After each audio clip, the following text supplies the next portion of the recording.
အရင်တင်ထားတဲ့ YouTube channel လေးပြတ်သွားတဲ့အတွက်ကျွန်တော်ပြုလုပ်ခဲ့တဲ့ exercise လေးတွေကိုမိဘပြည်သူတို့ပြန်လည်မျှဝေပေးခြင်းဖြစ်ပါတယ်အားလုံးပဲကျေးဇူးတင်ပါတယ်ခင်ဗျာ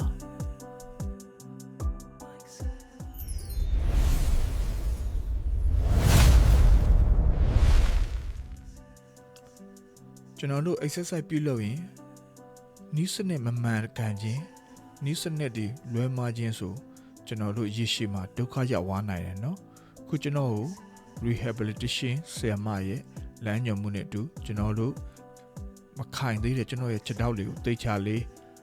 ဒီကျွန်တော်တို့ဒူးပတ်လေးနဲ့တိတ်ချလေးဒုတ်ချောင်းလေးခံပြီးတိတ်ချလေးစီးလိုက်တော့မကြောကြောလေးဖြစ်သွားတဲ့အနေထားတစ်ခုမှာ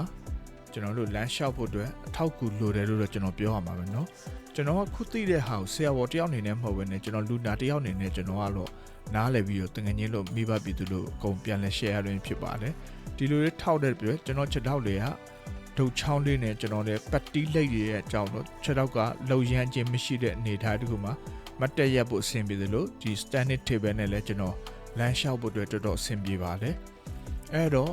မိဘပြည်သူတို့ခက်ခဲခုဖြစ်နေခဲ့ကျွန်တော်ရဲ့ YouTube channel ရဲ့ comment အောက်မှာရေးပြီးတော့ suggestion ယူလို့ရပါကျွန်တော်နှိစက်ရဆရာမလည်းတိုင်ပင်ပြီးတော့ကျွန်တော်လမ်းညွှန်ပေးပါကျေးဇူးတင်ပါတယ်ခင်ဗျာ